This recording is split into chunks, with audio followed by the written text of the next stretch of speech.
c'est-à-dire non fondée sur la révélation biblique apportée par le Saint-Esprit. Vous avez l'Épiphanie le 6 janvier, l'Assomption le 15 août, l'Immaculée Conception le 8 décembre.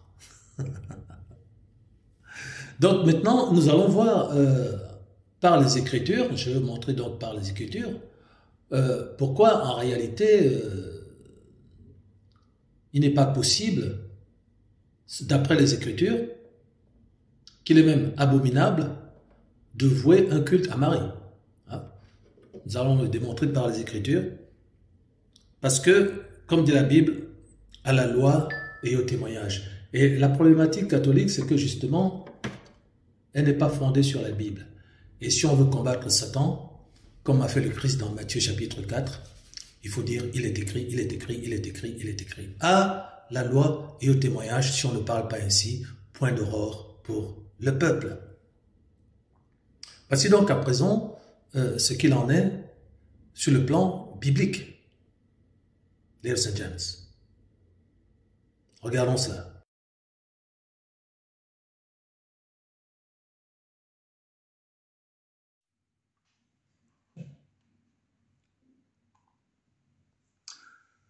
Donc, je vous salue Marie, c'est faux. Je vous salue Marie, le mystère de l'Immaculée Conception sont des théologoumènes, c'est-à-dire des principes bibliques qui ne sont des principes théologiques qui ne sont pas fondés sur les Écritures. Regardons d'abord la Reine du Ciel. On déclare Marie Reine du Ciel. Les catholiques s'adressent à Marie dans des prières en invoquant la Reine du Ciel, disant que Marie est la Reine du Ciel ou la Reine des cieux. Regardez que cette fameuse Reine du Ciel existait déjà dans l'Ancien Testament. Il s'agit en fait de Astarté ou Ashtaroth, c'est-à-dire Satan. Les Juifs déjà énervaient le Seigneur avec la fameuse Reine du Ciel. Donc vous ne saviez pas que cette fameuse Reine du Ciel est déjà un démon qui existait dans l'Ancien Testament. Voici les Écritures. C'est pour ça qu'il faut se référer aux Écritures. Au lieu d'embrasser n'importe quel culte, n'importe quelle prière. Jérémie chapitre 7, verset 18 à 20. Les enfants ramassent du bois, les pères allument le feu, et les femmes pétrissent la pâte pour préparer des gâteaux à la Reine du Ciel. On est dans Jérémie 7, 18 à 20. C'est-à-dire il y a plus de 4000 ans, d'accord? Bien avant, et c'était bien avant l'apparition du Christ, quasiment 2000 ans avant l'apparition du Christ, on parlait déjà de la Reine du Ciel. C'est le prophète Jérémie qui parle. Les enfants ramassent du bois, les pères allument le feu, et les femmes pétrissent la pâte pour préparer des gâteaux à la Reine du Ciel, et pour faire des libations à d'autres dieux. Ce sont d'autres dieux, afin de m'irriter, dit l'Éternel, Elohim. Est-ce moi qu'ils irritent, dit l'Éternel, n'est-ce pas eux-mêmes à leur propre confusion? C'est pourquoi ainsi parle le Seigneur l'Éternel, voici ma colère et ma fureur se répandent sur ce feu, sur les hommes et sur les bêtes.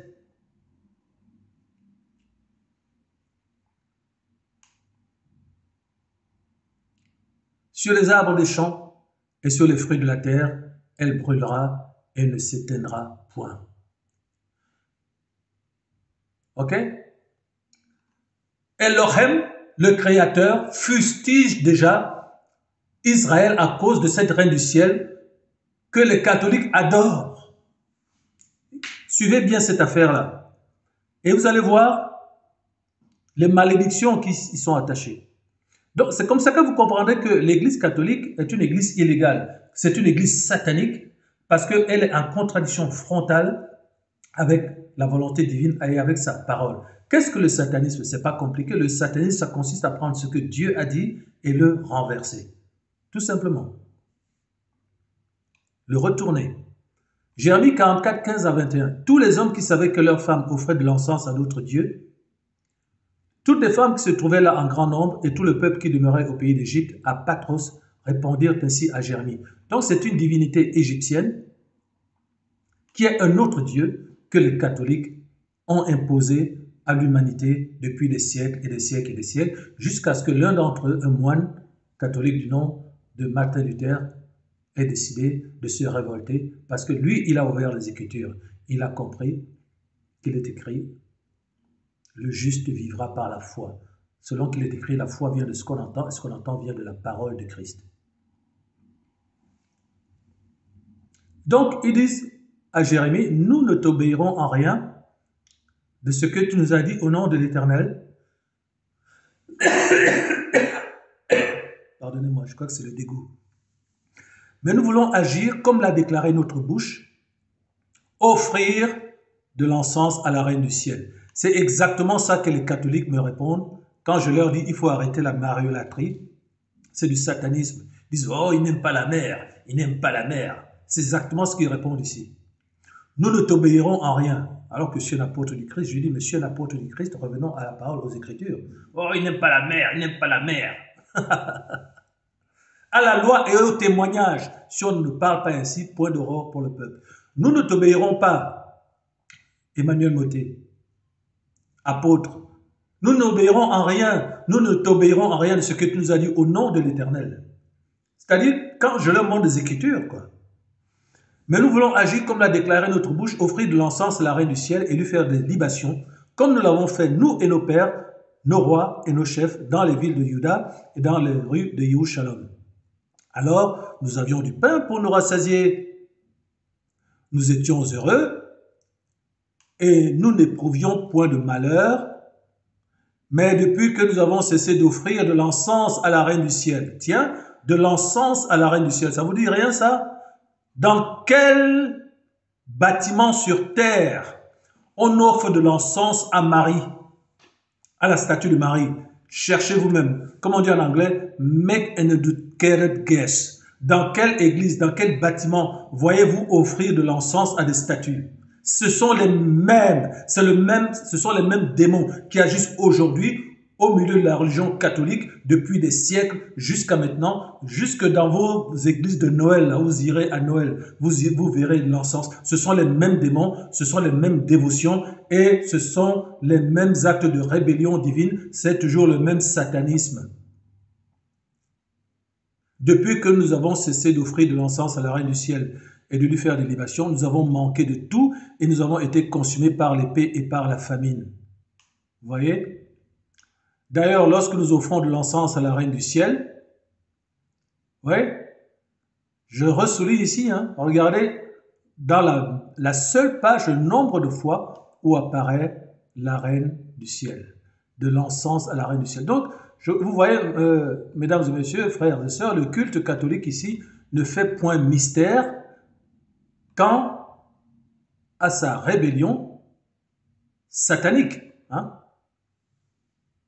Nous offrons de l'encens à la reine du ciel.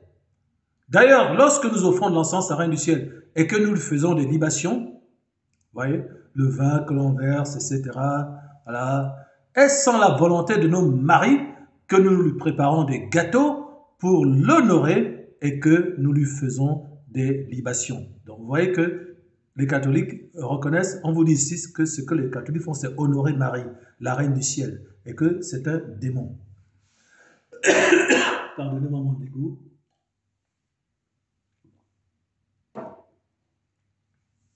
Jérémie dit alors à tout le peuple, aux hommes, aux femmes, à tous ceux qui lui avaient fait cette réponse. Verset 21. Donc, pour ceux qui veulent aller chercher la référence, je la redonne. Vous avez Jérémie 44, 15 à 21. Vous avez Jérémie 7, 18 à 20. OK? Donc, Jérémie maintenant leur répond au verset 21. L'Éternel ne s'est-il pas rappelé? N'a-t-il pas eu à la pensée l'encens que vous avez brûlé dans les villes de Juda et dans les rues de Yerushalom, vous et vos pères et le peuple du pays? OK? Regardez ça.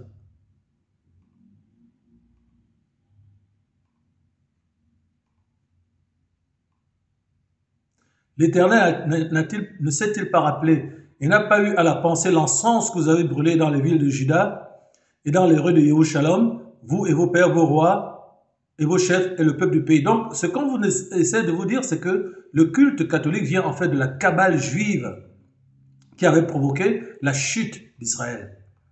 Vous voyez d'où ça vient? Voilà. Il ne faut pas être naïf. L'Éternel n'a pas pu le supporter davantage à cause de la méchanceté de vos actions, à cause des abominations que vous avez commises. On dit que ce sont des abominations, ce sont des actions méchantes, le fait d'offrir de l'encens à Marie dans vos églises catholiques. Abomination, méchanceté, action méchante et abominable.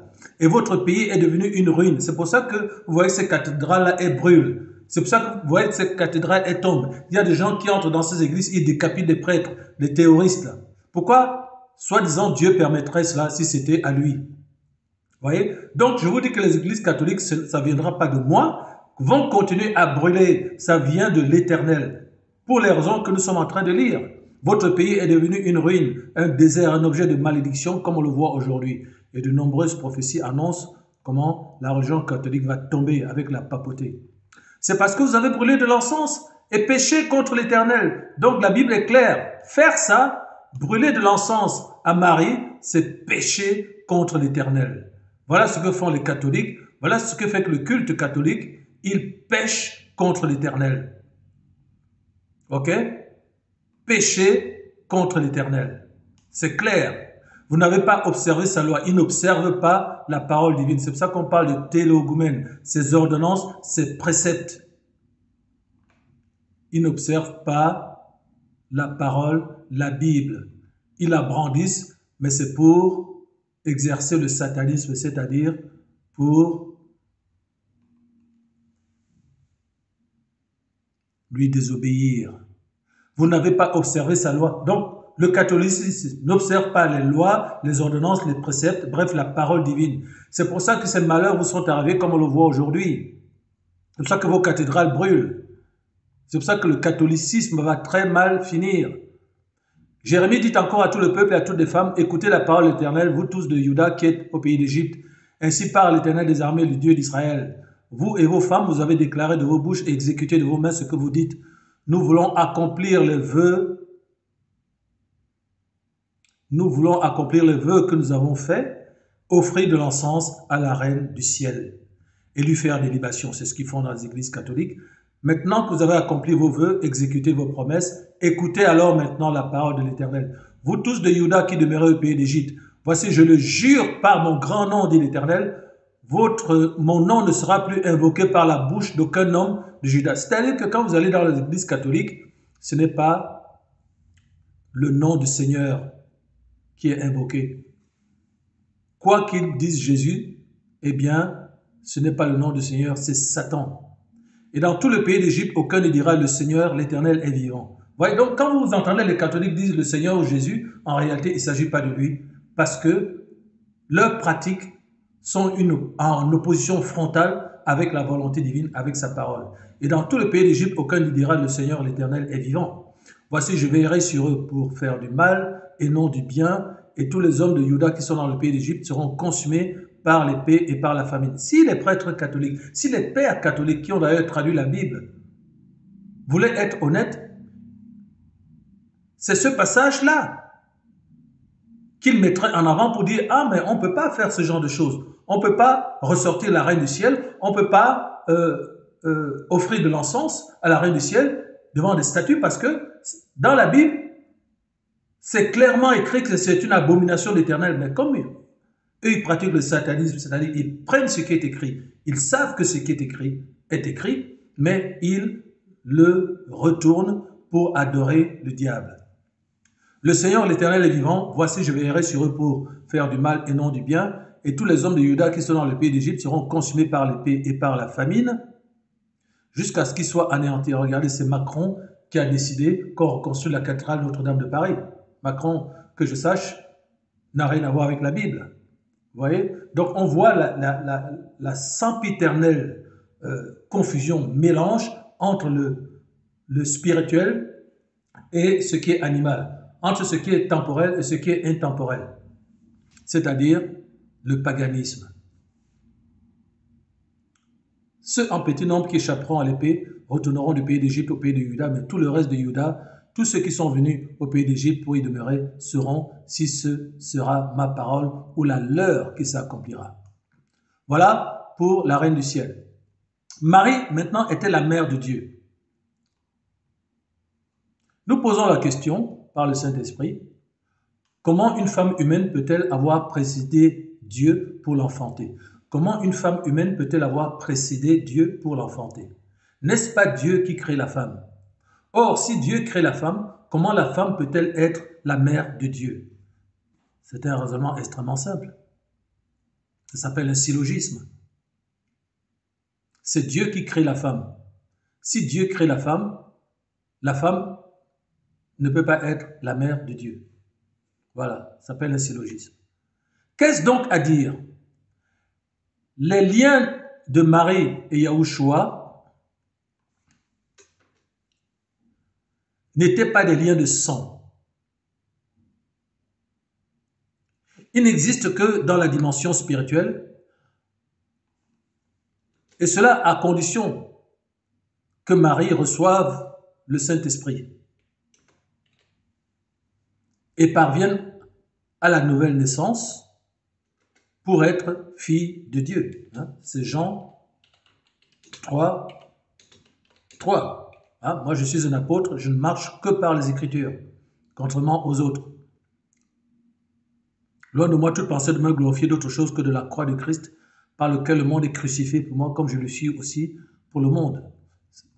En ce qui concerne les apôtres, ce n'est pas à dire que nous sommes capables de concevoir quelque chose comme venant de nous-mêmes, mais notre capacité de concevoir toute chose vient de la parole.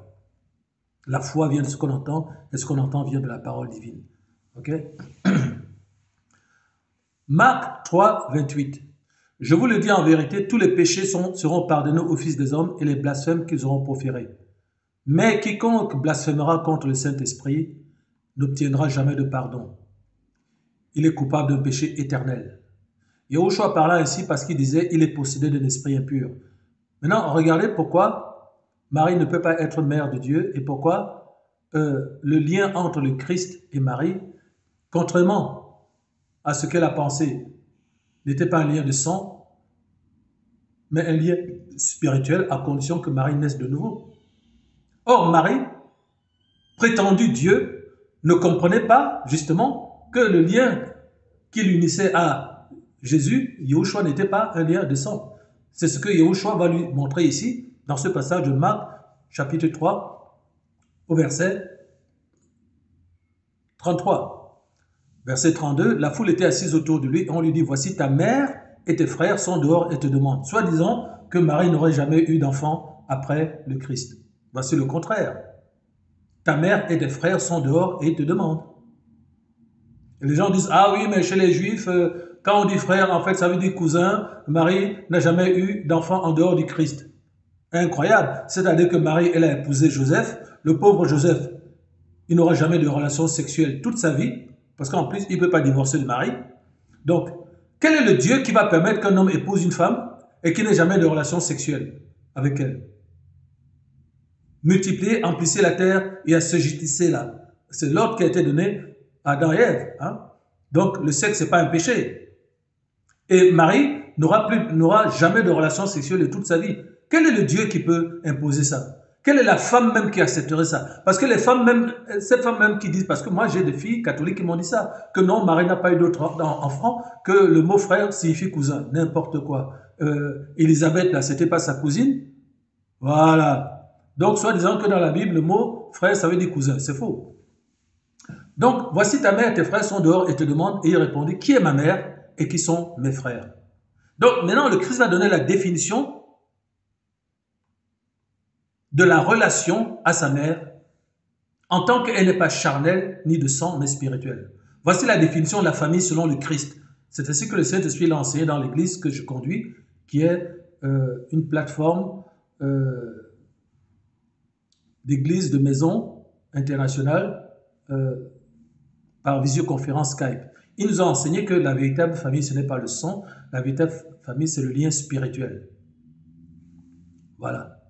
Et c'est ce qu'il dit ici. Il répondit, qui est ma mère, qui sont mes frères? Puis jetant le regard sur ceux qui étaient assis tout autour de lui, c'est-à-dire ceux qui cherchent la parole, ceux qui cherchent le Christ, c'est lui qui fait lien entre eux, c'est lui qui fait le lien familial entre eux. Voici, dit-il, ma mère et mes frères. Car quiconque fait la volonté de Dieu, celui-là est mon frère, ma sœur et ma mère. C'est ainsi que le Christ n'appelait jamais mère, mais femme. Et il y a un autre endroit, il lui dit, ne sais-tu pas que je dois faire la volonté de mon Père qui est dans les cieux, et non pas de toi. Donc, tu es la mère de Jésus, mais tu n'es pas la mère de Dieu. D'accord? Tu es simplement une matrice biologique qui a été choisie, vierge, pour que la parole puisse se faire chair et qu'elle habite au milieu de nous, pleine de grâce et de vérité, et qu'elle puisse ainsi souffrir nos souffrances et être capable de compatir à nos faiblesses. Et que comme le péché dominait dans la chair, Yahweh le Père a envoyé son Fils dans une chair semblable à celle du péché, afin que le péché fût crucifié dans la chair, afin que le péché qui dominait dans la chair soit enfin crucifié. Et que nous puissions dire, ah oui, mais nous ne puissions pas dire, ah mais Dieu c'est un esprit, il ne comprend pas nos souffrances. Donc il est venu dans une peau humaine. C'est pour ça. Ce n'était pas pour dire que Marie était Dieu. Ok? Donc c'est ainsi que le Christ n'appelait jamais mère, il l'appelait femme. Regardez Jean 2, 1 à 4. 3 jours après, il y eut des noces à Cana en Galilée. La mère de Jésus était là. Ici, on va voir, dans le même, on va faire d'une pierre deux coups. Comment on dit en anglais, to kill two birds with one stone. On va voir d'où vient la mariolâtrie, d'où vient que les gens vont chercher l'intercession de Marie pour obtenir ce qu'ils veulent, en disant c'est la mère, hein, la sentimentalité, l'émotivité, voilà. On va voir que Marie ne comprenait pas le fonctionnement de Christ en tant qu'il était là pour accomplir une œuvre divine. Et on va voir d'où vient la mariolâtrie. 3 jours après, il y eut des noces à Cana, la mère de Jésus était là. Vous voyez, on dit la mère de Jésus, on ne dit pas la mère de Dieu. Et Jésus, Yahushua, fut aussi invité aux noces avec ses disciples. Le vin ayant manqué, la mère de Yahushua lui dit, ils n'ont plus de vin. Yahushua lui répondit, femme, qu'y a-t-il entre toi et moi? Mon heure n'est pas encore venue. Effectivement, à ce moment-là, Yahushua n'avait pas encore commencé son ministère.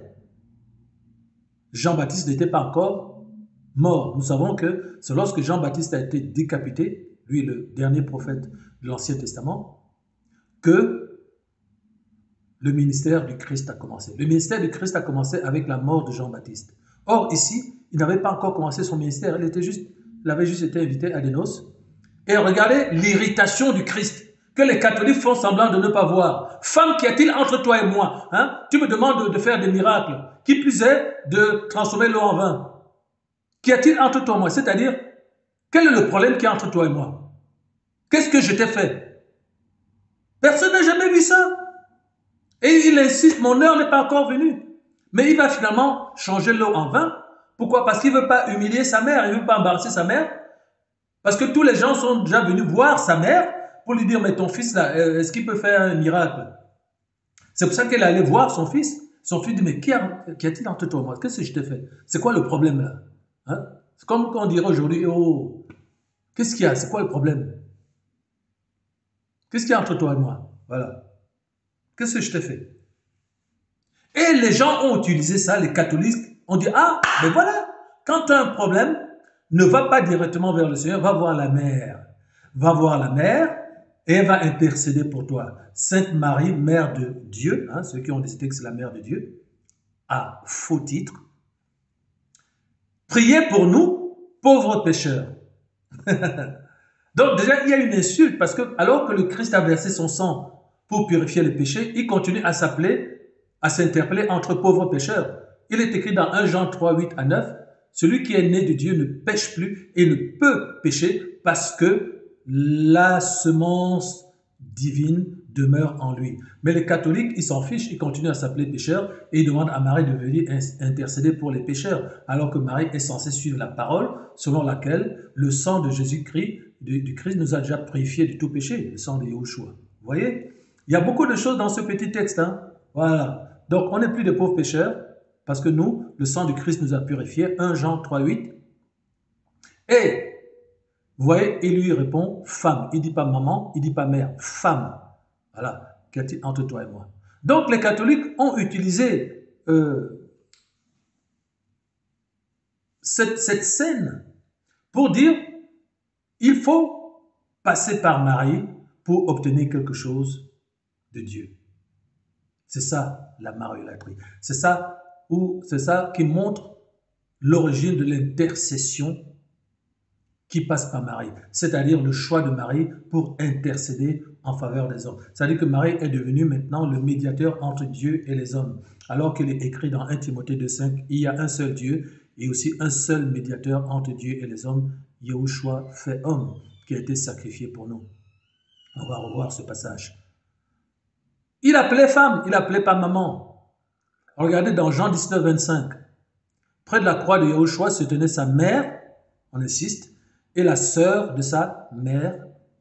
Voilà. Donc il y a bien des sœurs, des frères et des cousins. Donc c'est précis. Marie, femme de Clopas, et Marie de Magdala. Yahushua, voyant sa mère, et auprès d'elle, le disciple qu'il aimait, dit à sa mère, femme, voilà ton fils. Jamais dans la Bible on dit mère de Dieu. Jamais. Donc, vous voyez comment, de manière consistante, Yahushua appelle Marie femme. Il n'appelle pas mère ou maman. Femme, voilà ton fils. Puis il dit au disciple, voici ta mère. Et dès ce moment, le disciple l'a pris chez lui. C'était Jean. En effet, Marie fonctionnait dans la dimension charnelle et non pas spirituelle, ce qui démontre qu'elle n'était pas Dieu pour enfanter Dieu, pour dire qu'elle est la mère de Dieu. Elle était une pécheresse comme tous les humains à la suite de Adam et Ève. Elle a attendu la mort, la résurrection et l'ascension du Christ pour recevoir le Saint-Esprit, comme les apôtres après le baptême d'eau. Romains chapitre 3, 20 à 24. Elle était une pécheresse comme tous les êtres humains à la faveur de la chute d'Adam et Ève. Adam avait donné à Ève le nom de Ève qui signifie la mère de tous les vivants. Donc elle était une pécheresse. D'accord? Nul ne sera justifié devant lui par les œuvres de la loi, puisque c'est par la loi que vient la connaissance du péché.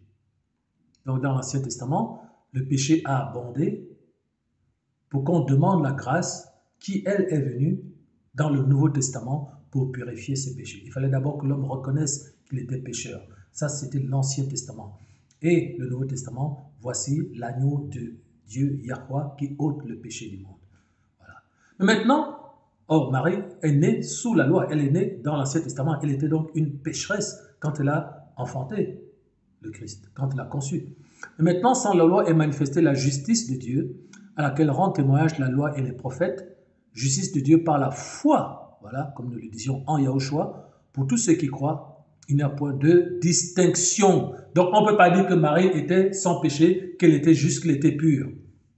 Regardez le passage 23, Romains 3, 23, Romains 3, 23, parce qu'il faut aller à la loi et au témoignage des Écritures. Car tous ont péché, donc y compris Marie, et sont privés de la gloire de Dieu, y compris Marie, et ils sont gratuitement justifiés par sa grâce, par le moyen de la rédemption qui est en Yahushua. Voilà. À partir du moment où il fallait qu'il fût crucifié, enterré, ressuscité, qu'il monta aux cieux et que le Saint-Esprit vint. Acte 1, 12 à 14. Alors ils retournèrent à Yahushalom, de la montagne appelée des Oliviers, qui est près de Yahushalom, à la distance d'un chemin de Shabbat. Quand ils furent arrivés, ils montèrent dans la chambre haute où ils se tenaient d'ordinaire. C'était Pierre, Jean, Jacques, André, Philippe, Thomas, Barthélemy, Matthieu, Jacques, fils d'Alphée, Simon le Zélote, et Jude, fils de Jacques.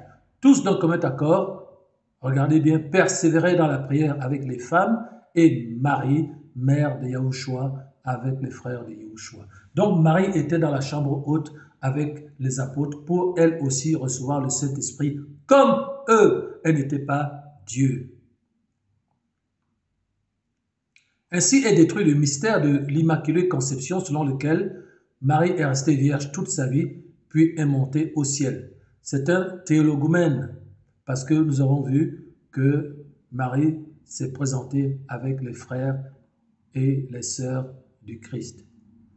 Il n'a jamais été annoncé que Marie serait pure de tout péché pour enfanter le Christ, mais seulement qu'une jeune fille deviendrait enceinte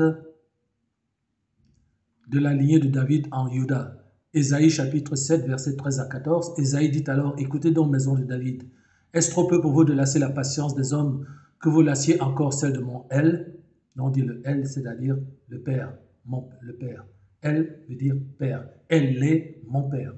Donc Dieu, ça veut dire Zeus. Tout ça, ce sont des mots grecs qui viennent de tradition grecque, la Bible, alors que la Bible n'est pas grecque. Hein. La Bible, elle est hébraïque parce que les apôtres étaient hébraïques, les prophètes étaient hébreux, le Christ était hébreu, etc. Donc Dieu, Jésus, tout ça sont des mots grecs. Donc on dit le El, c'est-à-dire le Père, Père céleste. Donc celle de mon El. C'est pourquoi le Seigneur lui-même vous donnera un signe. Voici exactement ce qui est écrit au sujet de Marie. La jeune fille deviendra enceinte, elle enfantera un fils et elle lui donnera le nom d'Emmanuel, ce qui signifie Dieu avec nous. Ok, Ésaïe 7, 13 à 14. Il faut aller aux Écritures au lieu d'écouter n'importe quoi. Voici de quelle manière arrivera à la naissance de Yahushua. Parce qu'on veut montrer que Marie a bien une lignée humaine, mais n'était pas Dieu. Voici de quelle manière arrivera à la naissance de Yahushua. Marie, sa mère, ayant été fiancée à Joseph, se trouva enceinte par la vertu du Saint-Esprit avant qu'ils eussent habité ensemble. Joseph, son époux, qui était un homme de bien et qui ne voulait pas la diffamer, se proposa de rompre secrètement avec elle, parce qu'il avait cru qu'elle avait couché avec un autre homme. Comme il y pensait, voici un ange du Seigneur lui apparut en songe et dit, Joseph, fils de David, ne crains pas de prendre avec toi Marie, ta femme, car l'enfant qu'elle a conçu vient du Saint-Esprit. Elle enfantera un fils et tu lui donneras le nom de Yahushua. Tout cela arriva afin que s'accomplisse ce que le Seigneur avait annoncé par le prophète Ésaïe 7, 13 à 14, nous voulons de le lire. La jeune fille deviendra enceinte et donnera un fils. Elle portera un fils auquel elle donnera le nom d'Emmanuel. Or, Marie n'est pas une génération spontanée. Elle vient d'une lignée humaine du même sang, de la tribu de Juda, dont est issu aussi Joseph et son mari. Je dis Joseph parce qu'il n'y a pas de J en hébreu. Voilà. Son mari Joseph est issu de la même tribu que Marie. Hein? Donc, il ne faut pas dire que Marie est Dieu. Elle appartient à une lignée de sang, une lignée humaine. Voici la généalogie de Christ, fils d'Abraham, fils de David, fils d'Abraham. Hein? Abraham engendra Isaac, Isaac engendra Jacob, Jacob engendra Juda et ses 12 frères. Ok? Donc, on descend ici au verset 12. Après la déportation à Babylone, Jéconias engendra Salatiel, Salatiel engendra Zorobabel, Zorobabel engendra Abiud, Abiud engendra Eliakim, Eliakim engendra Azor, Azor engendra Sadok, Sadok engendra Hachim, Hachim engendra Eliud, Eliud engendra Éléazar, Éléazar engendra Matan, Matan engendra Jacob, donc ça c'est notre Jacob. Maintenant écoutez, Jacob engendra Yosef, l'époux de Marie, de laquelle est né Yahushua, qui est appelé Christ. Verset 17, il y a donc en tout 14 générations depuis Abraham jusqu'à David, 14 générations depuis David jusqu'à la déportation à Babylone, et 14 générations depuis la déportation à Babylone jusqu'au Christ. Tous étaient des pécheurs. Tous ceux de la lignée de Marie étaient des pécheurs, donc y compris Marie, parce qu'ils sont issus de Adam et Ève qui ont péché, et ils étaient dans l'Ancien Testament, où Elohim faisait abonder le péché pour rappeler à l'homme qu'il est un pécheur depuis que l'homme avait été séparé du Seigneur depuis le jardin d'Éden. Il avait oublié même que Dieu existe. Donc Dieu est venu le rappeler d'abord par un premier contrat qu'on appelle l'Ancien Testament, que tu es pécheur et il faut que tu te repentes. Donc il versait le sang des animaux chaque année, mais ça ne suffisait pas, ça ne faisait que couvrir. Pour que le peuple dise, mais comment on peut te plaire? Et qui répond, ce n'est pas par les œuvres de la loi, ce sera par la foi dans le sang de l'agneau. Et là, c'est le second contrat, le Nouveau Testament. Donc tous étaient des pécheurs, y compris Marie, tant que le sang du Christ n'avait pas été versé sur le propitiatoire, caché par Yahweh, sous la croix de Golgotha. Parce que ce que vous savez, parce que quand le Christ a été crucifié, à la 3e heure, les ténèbres ont rempli la terre, il y a un tremblement de terre qui a été fait, mais c'était pour que les pierres qui étaient sous la croix se brisassent et que le sang parvint sous la croix où était placé le propitiatoire. que Jérémie avait placé sous la croix du Seigneur. Et le sang s'est répandu sur le propitiatoire. Et c'est là que les péchés de l'humanité ont pu être effacés pour quiconque viendrait au pied de la croix pour demander le pardon et l'effacement des péchés. Donc tous étaient des pécheurs tant que le sang du Christ n'avait pas été versé sur le propitiatoire caché par Yahweh sous la croix de Golgotha, sa résurrection, son ascension pour l'acquisition du Saint-Esprit. Jean 14, 25, lorsque je m'en irai, je vous enverrai le Saint-Esprit promis par le Père. C'est lui qui vous enseignera toutes choses. Jean 16, 13, il vous conduira dans toute la vérité. Et c'est par lui que vous serez purifiés par la prédication de la parole des apôtres. La désignation de Marie comme intercesseuse entre Dieu et les hommes est donc un acte de désobéissance caractérisé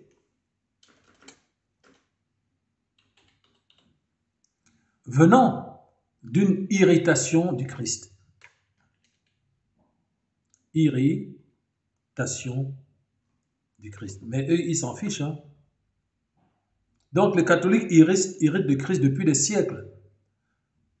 Je répète, la désignation de Marie comme intercesseuse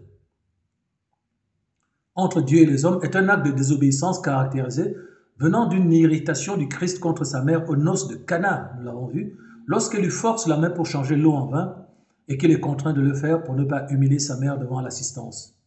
La fausse Église catholique va récupérer l'intervention de Marie auprès de son fils pour constituer une jurisprudence satanique indiquant qu'il fallait contourner la parole en évoquant Marie pour tout besoin dans une approche sentimentale et charnelle. La fausse Église catholique va donc récupérer l'intervention de Marie auprès de son fils pour constituer une jurisprudence satanique indiquant qu'il fallait contourner la droiture divine et sa parole, puisque ce qu'ils font dans leurs églises n'a rien à voir avec la Bible, hein, en invoquant Marie pour tout besoin dans une approche sentimentale et charnelle. Tous les magiciens que nous avons interviewés nous ont dit que ce sont les prêtres catholiques qui les initiaient à la magie blanche, la magie catholique. Et d'ailleurs, il est écrit dans le missel des prêtres, dans leur livre de formation, que tout prêtre est un sorcier. C'est écrit dans leur livre. Allez leur demander. Donc, parce que, soi-disant, en évoquant Marie, la mère comprend, hein, la mère, elle comprend nos soucis mieux que quiconque. Hein. Autant ainsi au Christ son œuvre de miséricorde et de compassion accomplie à la croix. Voilà ce que fait le catholicisme. Il a du zèle, mais sans intelligence, parce qu'il remplace la volonté de Yahweh par ses traditions sataniques. Hébreux 4, 14 à 16. Ainsi, puisque nous avons, donc on voit comment Marie a pris le rôle compatissant du Christ, alors qu'il est écrit ici dans Hébreux 4, 14 à 16. Ainsi, puisque nous avons un grand souverain sacrificateur qui a traversé les cieux, Marie, non, Yahushua, le fils de Yahweh. Demeurons fermes dans la foi que nous professons. N'allons pas dans les idoles catholiques, dans les errements du culte catholique. Demeurons fermes dans la foi que nous professons, car nous n'avons pas un souverain sacrificateur qui ne puisse compatir à nos faiblesses.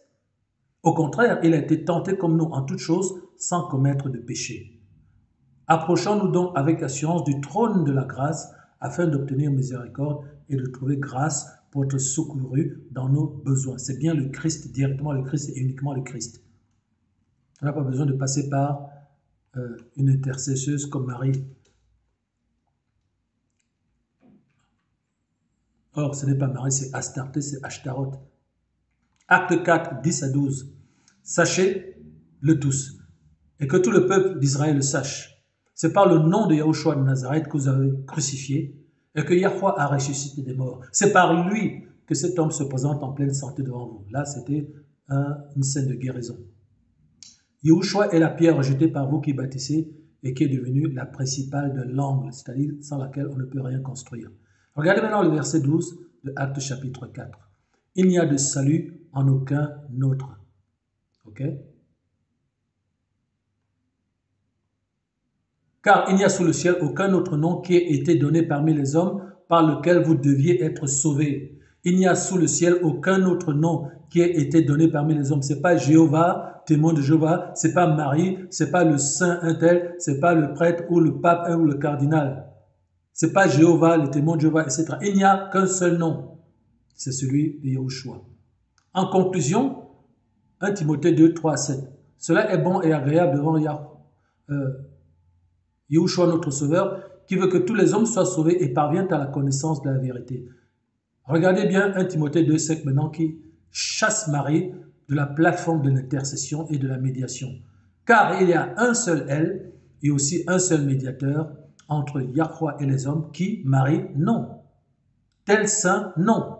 Yahushua, homme, qui s'est donné lui-même en rançon pour tous. C'est là le témoignage rendu en son propre temps et pour lequel j'ai été établi prédicateur et apôtre. Il ne veut pas écouter les apôtres parce que les apôtres disent la parole.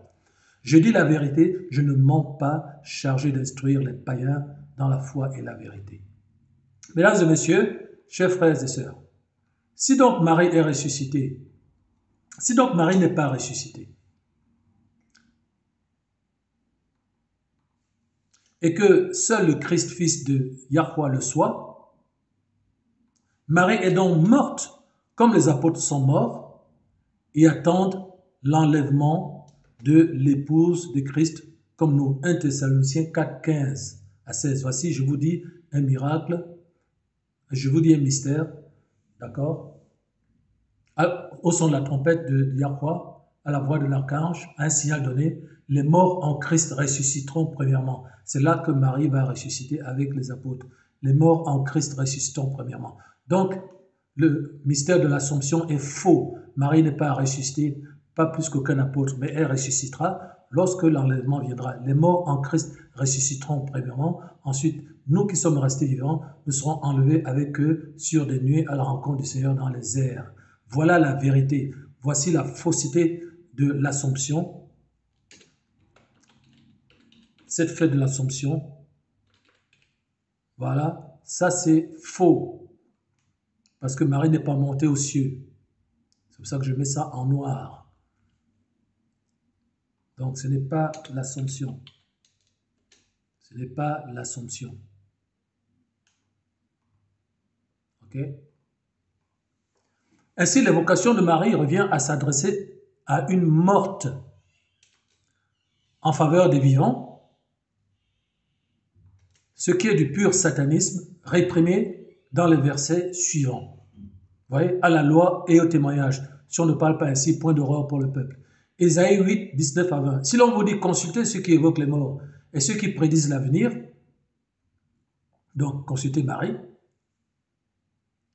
puisqu'elle est morte, qui pousse des sifflements et des soupirs, répondez, un peuple ne consultera-t-il pas son Dieu?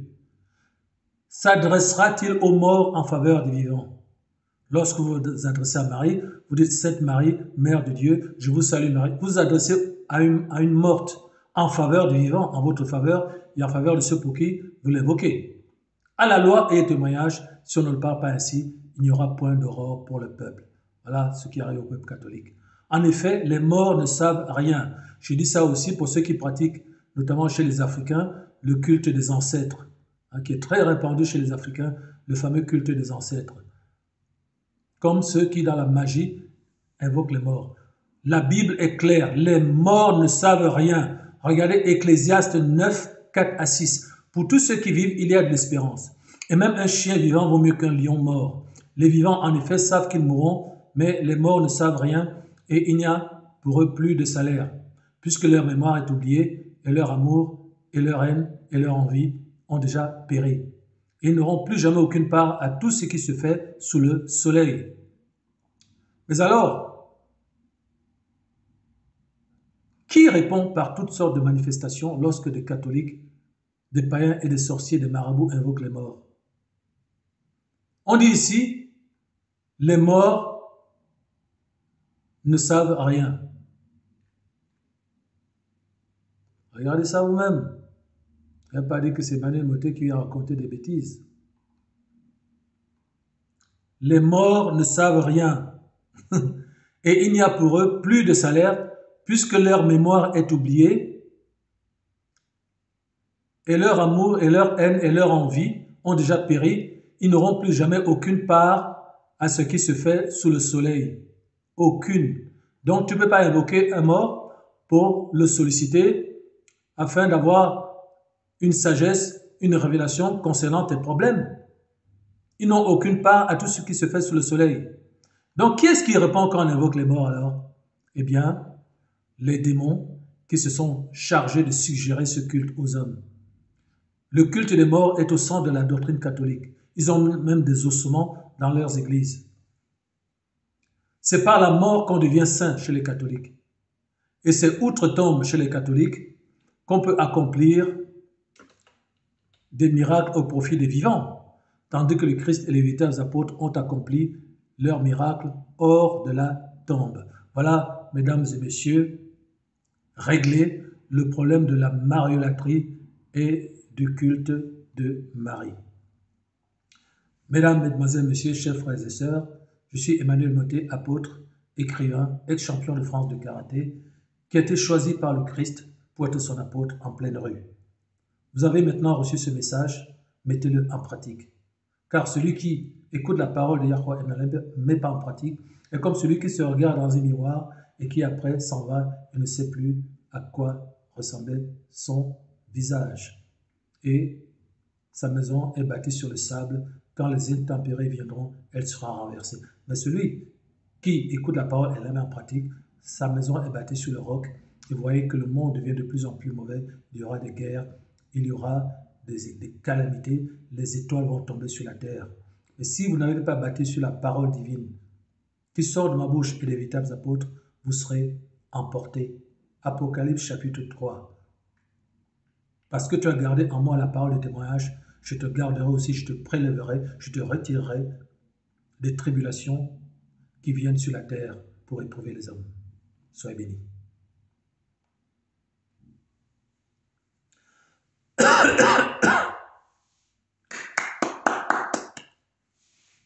Gloire au Seigneur.